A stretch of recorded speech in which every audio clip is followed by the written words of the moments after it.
Hello guys, welcome back to my channel. This is miss Joyhora. நான் இன்றைக்கி ஒரு நான் ரெசிபி தாங்க அப்லோட் பண்ணியிருக்கேன்.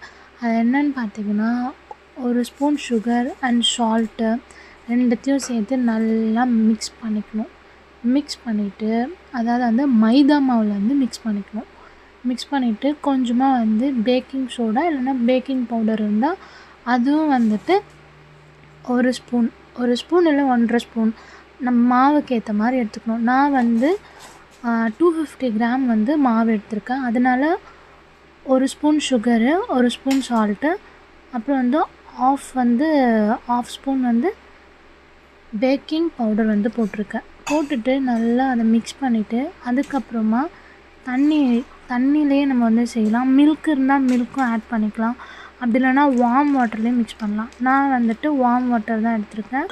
நல்லா வந்து மிக்ஸ் பண்ணிக்கணும். ஃபுல்லாக மாவு வந்து சப்பாத்தி மாவு பதத்துக்கு வந்து நல்லா பிசைஞ்சு எடுத்துக்கணும். நல்லா அந்த எப்படி நம்ம எவ்வளோக்கு எவ்வளோ நம்ம பிசைகிறோமோ அப்போ தான் நமக்கு ரொம்ப சாஃப்டாக கிடைக்கும். தென் நல்லா பிசைஞ்சதுக்கப்புறமா அதில் வந்து கீ இல்லைன்னா வந்துட்டு பட்டர் ஒரு உங்கள்கிட்ட எண்ணெய் இருந்தால் கூட எண்ணெய் ஊற்றிக்கலாம். ஊற்றிட்டு மறுபடியும் எதுக்கு இந்த நெய் எண்ணெய் அந்த மாதிரி ஊற்றுறோன்னா அந்த சாஃப்ட்னஸ்க்காக தான் நம்ம ஊற்றுறோம்.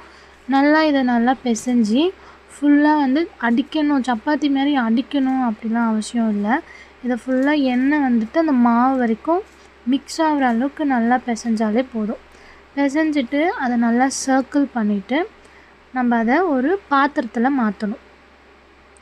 பாத்திரத்தில் மாற்றிட்டு ஒரு ஈரத்துணியோ அதை என்ன பண்ணணும்னா ஈரத்துணி எடுத்து நல்லா பிழிஞ்சிட்டு அது மேலே போட்டு கவர் பண்ணிக்கணும். பிகாஸ் வந்து அந்த மாவு வந்து அந்த எண்ணெயோடு ஊறி நல்லா சாஃப்ட்னஸ் தரும். அதனால தான். இப்போ இதை ஓப்பன் பண்ணலாம். இதை நைட்டில் ஓப்பன் பண்ணுறேன்னு நினச்சிக்காதீங்க. கரண்ட் ஆஃப் ஆகிடுச்சு திடீர்னு. அதனால் நான் சரி மாவு ஊறிட்டுருக்கோம் அப்படின்னு சொல்லி எடுத்துட்டேன்.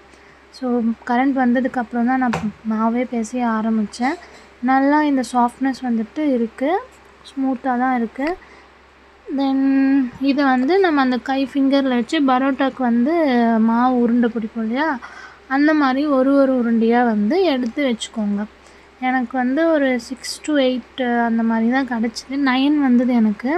நானும் ஒன்றா வந்து எடுத்து வச்சுட்டு அதை என்ன பண்ணோன்னா சப்பாத்தி மாவு மாதிரி தான், சேம் சப்பாத்தி மாவு மாதிரி தான்.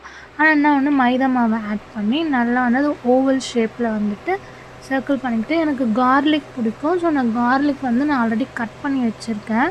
அதை மேலே வந்து இந்த மாதிரி போட்டு எடுத்து தவாவில் எப்பவும் போல் நெய் ஊற்றி இல்லை பட்டர் ஊற்றி எடுத்திங்கன்னா இன்னும் சூப்பராக இருக்கும். ஆக்சுவலாக கோரியண்டர் லீவ்ஸ் இருந்தால் கூட கார்லிக் கூட கட் பண்ணி அது மேலே அப்ளை பண்ணலாம். என்கிட்ட இல்லாததுனால நான் வெறும் எனக்கு கார்லிக் அந்த டேஸ்ட் பிடிக்குன்றதுனால நான் கார்லிக் மட்டும் எடுத்திருக்கேன். ஸோ ஃபைனலாக வந்து ரெடி ஆகிடுச்சு. நான் வந்து ரெடி ஆகிடுச்சு. அது கூட நான் வந்து பட்டர் சிக்கன் வந்து வச்சு சாப்பிட்றேன். அவ்வளோ டேஸ்ட் வந்துட்டு நல்லா தான் இருக்குது. எனக்கு பிடிச்சிருக்கு. நீங்களும் ட்ரை பண்ணுங்கள். பாய்.